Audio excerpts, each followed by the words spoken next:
And today we're going to focus on a mother's prayer and how it really does match up well with the Lord's Prayer, with what God has called us to do, that we pray His will be done on earth as it is in heaven. We want His kingdom to come, and so our prayers need to be focused and put through that. And as a mother, that's what you guys need to be praying for too, that as you raise your kids, as your grandkids, that it's through that focus of having His kingdom come here on earth. So we're going to be in 1 Samuel.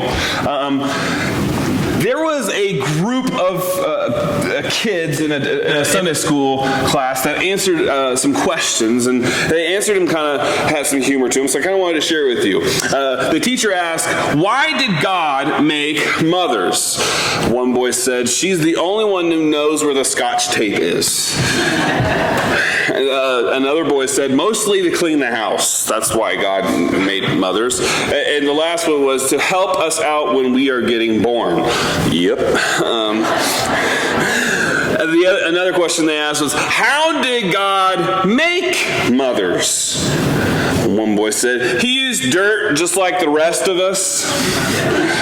A girl said, "Magic plus superpowers and a lot of stirring." And then a boy said, "God made my mom just the same way he made me, just use bigger parts." Yikes. And so they were asked, what ingredients are mothers made of? Well, God makes mothers out of clouds and angel hair and everything nice in the world, and just a little dab of mean. And a boy had said, God made mothers this way. They had to get their start from a men's bone, and then they mostly use string, I think. And then the last question was answered this way: why did God give you your mother and not some other mother? And this boy said, God knew she likes me a whole lot more than other people's mothers. And so as we focus on mothers and during this Mother's Day, we're going to focus on one mother who gave up a lot to be a mother. And that's Hannah. Hannah's one of those Bible characters that we kind of overlook. She's just a little bit in the Old Testament, but her faith is huge. And she was a servant of God, a mother who kept her values in check, and she delighted in God, and everything in her life funneled through her delight in God and wanting to fulfill His will. And so we're going to look at 1 Samuel chapter 1, starting in verse 24. And it's the interesting part. This story is written down by Samuel, and his mom is Hannah. So all you're seeing is through the eyes of her son, okay? After he was weaned, this is Samuel talking about himself, kind of weird, she took the boy, which is Samuel, with her, young as he was, along with a 3-year-old bull and an ephah of flour and a skin of wine, and brought them to the house of the Lord at Shiloh. Now, if you just jumped in and just read this, you got to know the backstory, okay? So in order for us to really dig deep into to what this means, of the verses that we're covering, we got to have a little backstory. The rest of chapter 1. Hannah was a wife, but she also, her husband had another wife, and that wife had kids, and she didn't. And that wasn't good in society back then. If you were a barren woman, it seemed like as if God dishonored you with that. And so she prayed fervently in the temple. She prayed so much to have a son. And finally, God blessed her with this boy, Samuel. And so what does she do? When he was weaned, she had brought him back to the place where her prayers had started. In verse 25, it says, when the bull had been sacrificed, and they brought the boy to Eli, and she said to him, pardon me, my lord, as surely as you live, I am the woman who stood here beside you praying to the Lord. She was praying. Now it says that they brought him, so you kind of figured that maybe the father's there, but although we don't see him really named in there, it really seems like all this has been focused and steered by Hannah, not the husband, Hannah, because she sacrificed, she went to the temple, she prayed, and yes, they brought him to there, and maybe the they is Eli, I don't know, but it seems like the father is kind of missing in this story, right? And that's what has happened a lot in our lives. You see, the love of mothers have anchored many families, and I'm not going to say that's bad, but the question is, where's the father? Hannah's sacrifice is what many single moms are dealing with today, and many moms whose husbands work odd hours, raising their children alone.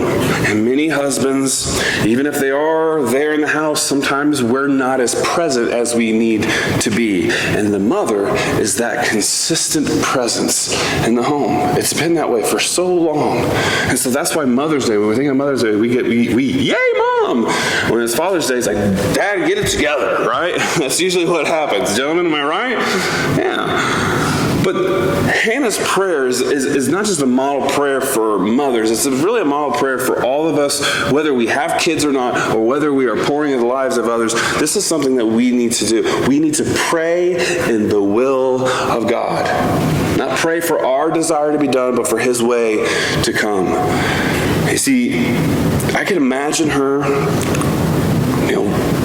pushing this little boy along, having this stuff, and maybe the husband was there to help, but she was the focus of the story. And she was pushing forward, and she was focused on the will of God.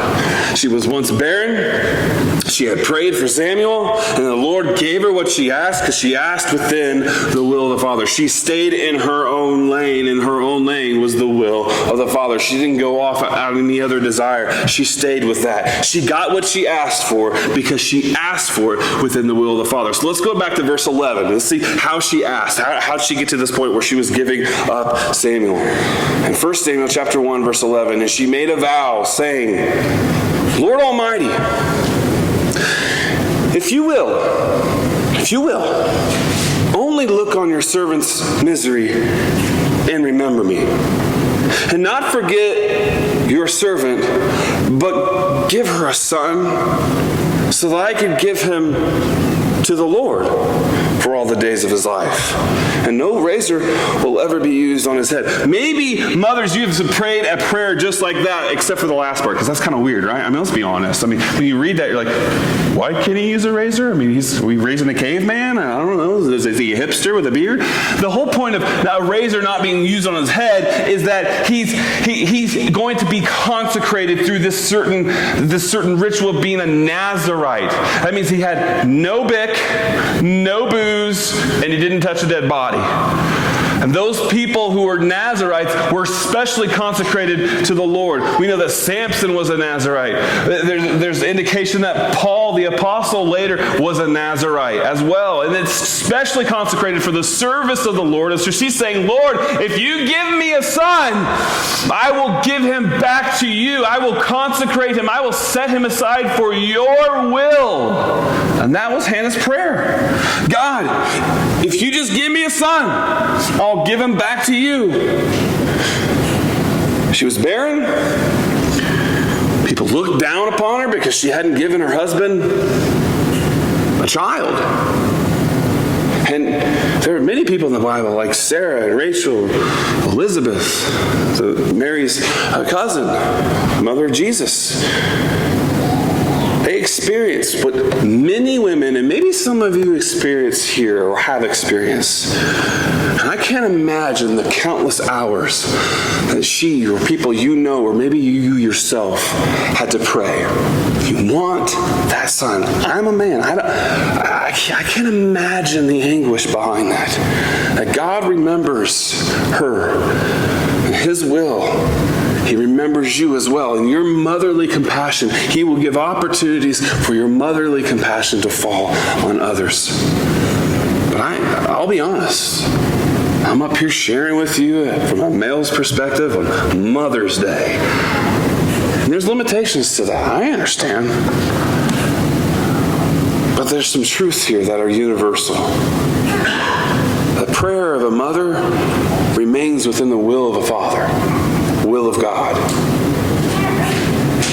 And she says, give me a son, and I will give him back. I will dedicate him to you. 1 Samuel chapter 1, verse 27 to 28, she carries on and she says, I prayed for this child. It's back to where she brings the weaned son back to the temple. She says, I prayed for this child. She's looking at Eli, like, look at him. I prayed for him, and the Lord has granted me what I asked for.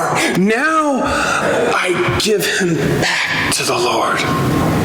Mothers, if you've prayed for your children and you're taking care and you love your children, there's one thing you need to realize, and fathers, you do too. God loves your child more than you. It's kind of hard to realize that. I know there's no one on this earth who loves my boys more than my wife and me.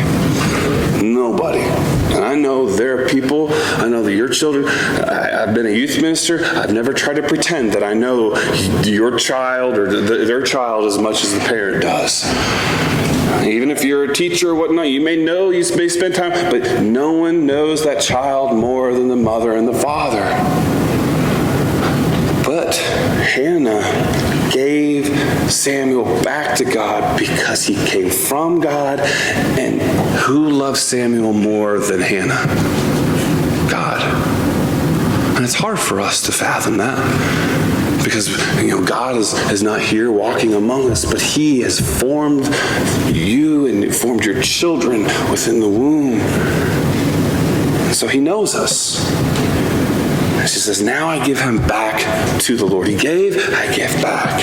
For his whole life, he will be given over to the Lord. He will have purpose because he will be given over to the Lord. He will worship the Lord there. She asked within the will of the Father, thy kingdom come, thy will be done, and then she gave him back.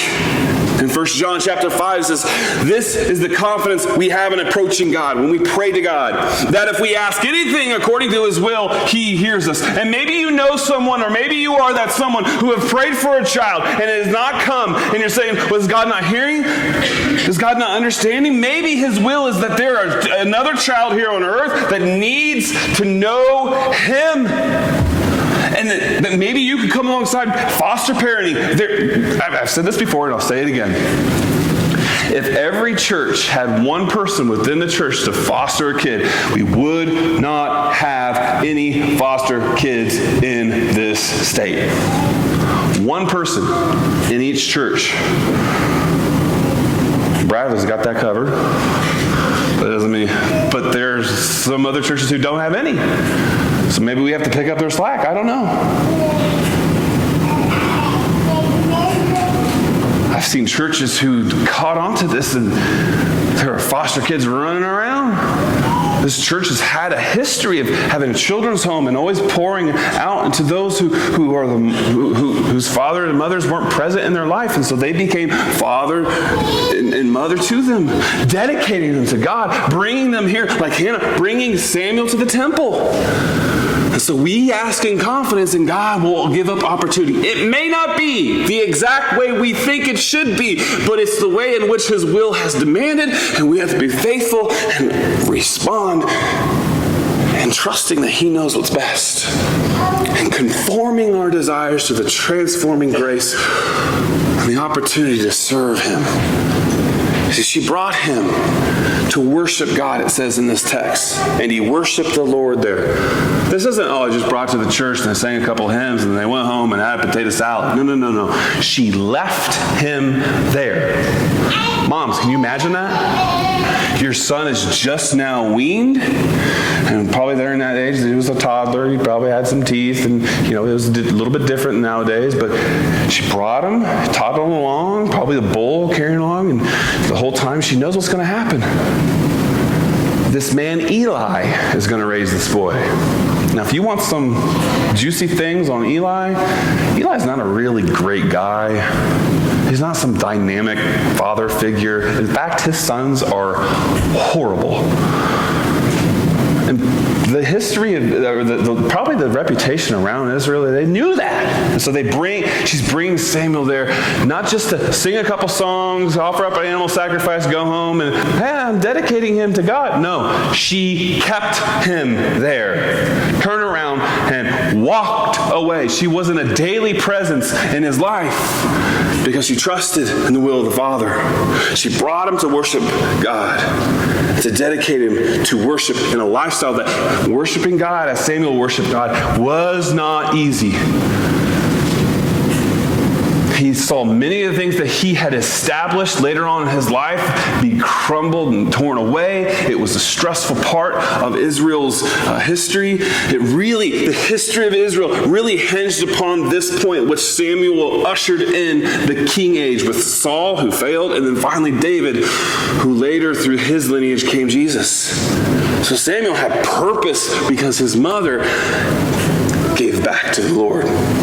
And mothers, your children can have purpose in many things in this world, but there is no greater purpose than when you give them back to the Lord. Many of you, maybe in the fall or some fall in the future, you will be doing kind of what Hannah does, but a little different. You'll be dropping your kids off at college campuses. You'll be seeing everything that they'll be exposed to, and you'll be crying. You think the spring floods this spring was bad? On college campuses all across the state, in August, there's going to be a flood of mother tears, okay? And some of you mothers know what I'm talking about because you've done it before, right? And that's what's happening. That's what Hannah's dropping off her son. She's sacrificing, and the sacrifice is so hard. And mother sacrifices are so hard. Mothers do the right thing. These mothers do the right things, even though it's some of the hardest things. And they do it because they love Jesus. They do it because they understand the will of God and they understand the need of deliverance and salvation. And so that's why maybe you are here. No, everyone is here in this room today because you had a mother. No matter the influence that she had spiritually on you or not, you would not be here if it wasn't for her. And some of you who have mothers on this wall who insisted that you come into this room and worship Him every week, every Sunday, maybe every Sunday night, every time the doors were open, and you didn't understand, and now you're trying to instill those values in your kids. It started from your matriarch. It started from the Edna Oakleys. It started from the Chandra Lynch's, Iron Crosses.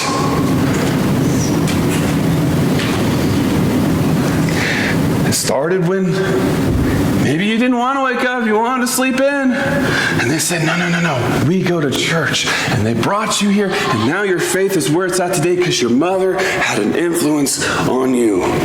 Mothers, they do the hard things. You thought it was hard for you to wake up after maybe horsing around Sunday night.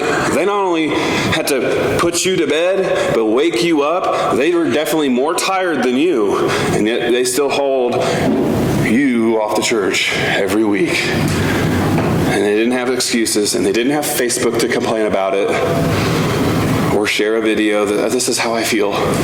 They just did it. It's amazing. These mothers made a great impact in this world, and they continue to do it. I see mothers in here that have done amazing things. This church would not be here if it weren't for mothers like these. Okay? Kids in Ladoga Elementary School would not have been fed as great as they have been fed if it wasn't for a Dorothy Weiss, right? Yeah. We wouldn't have the great coleslaw at Fish Fry if it wasn't for Dorothy Weiss. I mean, let's think about it. It's mothers who bring it all together. And they don't get a break, and they work so hard. And so Hannah had to do a hard thing, but it was the right thing. It's what the nation of Israel and ultimately what you and I need. Deliverance. If Samuel hadn't come, there would have been a different outcome to Israel, which would have been a different outcome for us. And so in 1 Samuel... Okay. 1 Samuel chapter 2, verse 1, this starts her prayer.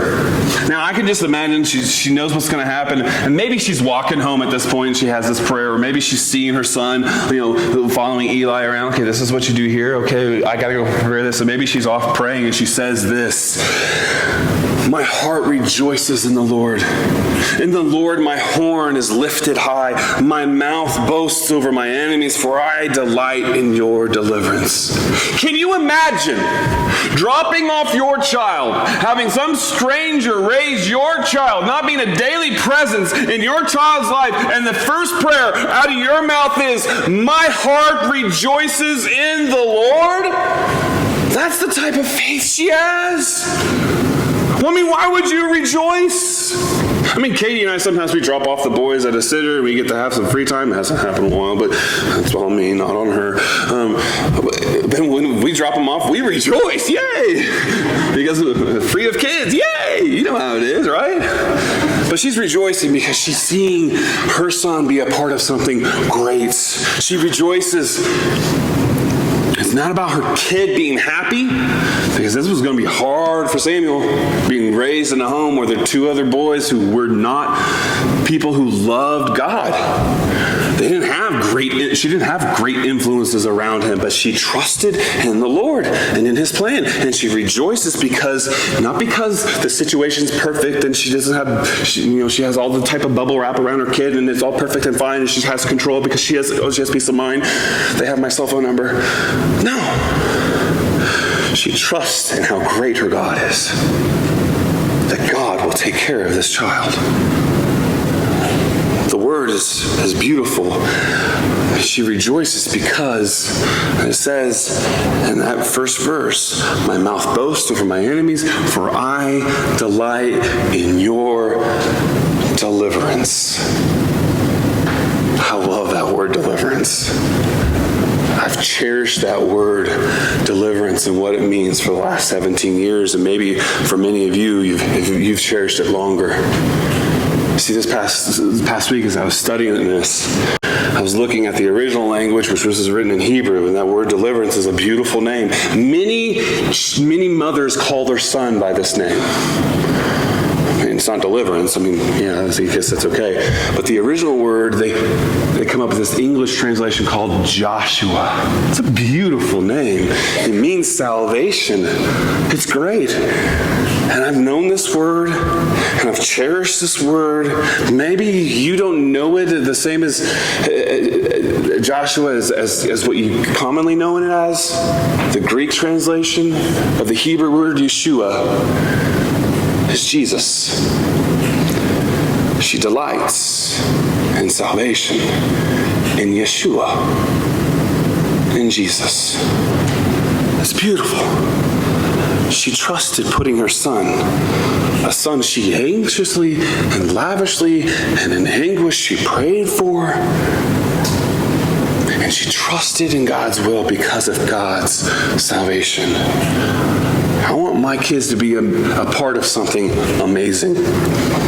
We all do, right? We want our kids to be part of something great so we can brag about them, right? Yeah? We don't want our kids to be 32-year-old kids in the basement yelling, Mom! My clan won the Call of Duty tournament! Great, honey. That's not great, right? That's not the great you want, right? You want something greater for your kids. You want your kids to be doctors and teachers and well, maybe not in this day, and to be successful. You know? Sorry, Katie. Maybe you want them to be sports stars or firefighters or police officers. You want them to do something great for the community, for everything else. Hannah wanted her son to be a part of something far greater than maybe me and you want our kids to be a part of something great. And Katie and I think of greatness educationally when our boys are on the AB honor roll, and really one of them definitely needs to be on the straight A honor roll because he takes after his mom. But that's great and all. But Hannah, no. We need to follow suit with Hannah. The greatness is God's salvation plan. That is the greatest thing that we give our child over to. She knew of His greatness, and she wanted Samuel to be a part of that. In 1 Samuel chapter 2, verse 2 through 3, she continues on, there is no one holy like the Lord. There is no one beside you. There is no rock like our God. And then she's kind of talking to the world. Do not keep talking so proudly, or let your mouth speak of such arrogance. For the Lord is God, who knows, and by Him deeds are weighed. Greatness can be found on any scale here on earth. We want our kids to be on the A/B honor roll. We want our kids to get that scholarship. We want our kids to go off to med school, to be in the Marines, to be an Army Ranger. We want them to be great fathers themselves and great mothers themselves. And that's all great. I'm not saying that that's bad. But we want our kids to be part of the greatest thing that this world has ever seen, and that is deliverance. That is Yeshua. That is Jesus. And so that is what we hand our kids over to. And everything that we focus on here is funneled through that prayer. Hannah understood what successful mothers do. I wanted a successful mother to share with you a womanly perspective of Mother's Day, because I'm a dude talking about Mother's Day. How many times you hear a mother up here on the stage talk about Mother's Day? So I wanted my wife to share something to you about Mother's Day, a testimony she wanted to share with you. Come on up. You don't have to be as loud as me. Yeah, I think people will appreciate that. Yeah. Okay, for the longest time I really struggled to understand the story of Hannah. She was consumed by this longing for a child, and she finally gets him and then she gives him up. And before we had Toby, we experienced loss. We lost a child, and some of you know that loss too. So I know the anguish of longing. I know what it is to ache and mourn over a child. So I didn't understand. But the further I get in this mothering journey, I start to understand something that Hannah must have understood all along, and that's that it isn't about me. I love being a mom. It's my favorite role in life. It's one of those things that makes me like dopamine happy to be a mom. My Apple Watch here has a setting where I can put pictures of my family on the background. So every time I look down to check the time, I see a picture of my family smiling back at me. So what that amounts to is about like 17,000 times a day you see me grinning at my wrist. Kind of awkward, but it's really that, their little faces make me so happy. It's like there's this whole level of love that I didn't know existed until I became a mom. Toby asked me recently who I loved the most. Some of you know that's kind of a trap. Like, how do you answer this? And I told him, I said, well, okay, so I love you guys with this great big love. And I love being a mom. It's my favorite thing. But I love God the most. And here I think, yeah, I won this. That's the right answer, right? And Toby burst into tears. He did not understand what I meant. He didn't understand that any love I could offer him had to come from God. That my love was always going to be imperfect, and I could never love him enough, that instead it's the overflowing of God's love through me that I can give him. Someday he'll understand. Someday he will know what it is to be consumed by love and realize that even with the best he gives, he falls short all the time. Someday he will feel a love that's so overwhelming he realizes it's bigger than him. Someday he will realize that perfect love can only come from God. Until then, we do the best we can. See, Hannah understood that. She understood that any love she could give her son, any wisdom, any care, anything she could do to raise him was really God.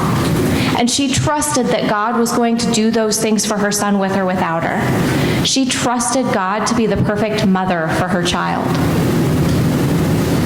She understood something even bigger that wouldn't be understood for centuries after, that really this was about Jesus. It was about salvation.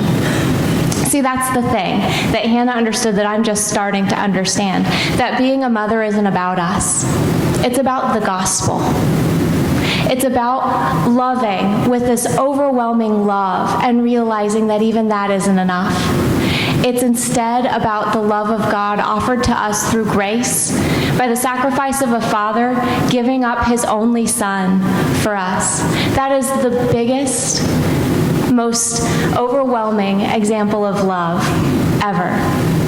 Hannah offers that prayer after she lets Samuel go, and if we were to translate that into basic, simple, modern speech, it would be something like this. My heart rejoices. You are my rock. You make me strong. You know everything, and you weigh the actions of all men. You bring the wicked low and raise up the righteous. You made me a mother and made my family perfectly complete. You hold the power of life and death. You are the creator and upholder of the universe. You silence the wicked. Like you delivered the Israelites from the Philistines, you deliver us through the sacrifice of your own Son, Jesus. May our sacrifice honor yours. May we have faith like Hannah, to trust our children to the love of God. But may we also be thankful for this opportunity to be the imperfect delivery system for God's perfect love to our children. And when I knew I was going to have a family, I wanted to make sure I had a spouse who would love them, cherish them through that funnel of God's love. And Katie loves God. Katie loves God, and she displays that in our home, and she displays it wherever she's at, whether she's at school. She loves God, and out of the overflow of that, she loves our children, and she loves many of your children too. And so Hannah prays, and maybe you have made these prayers too, that God blesses with life. But don't forget, He blesses us with life through the life of His Son and through the death of His Son. I can imagine giving up my son like that. But the Father in heaven did that because just like Hannah giving up her son for the will of the Father, Jesus was given up for the will of the Father. Moms, don't pray for your kids to be spared from hurt or just to have happiness. Yes, we don't want our kids to be hurt. Yes, we want them to be happy. But our number one focus is for our kids to bask in the holiness of Jesus. We need to be focused on the holiness of God. And a mother's prayer, a mother prays that their children are saved by Jesus. I've probably done so many things in my life that my mom has prayed that prayer. Jesus, just save him. Yeah. And maybe you've had prayers like that too. And maybe you see maybe your mother up here or a mother figure up here who's done so much. And do you want to have that influence on others? Well, these women were great and are great because God is great. Don't forget that. And it's through that we are blessed. They are the conduit of which God blesses us. And they're so great. And we thank you, moms. Would you stand with me, please?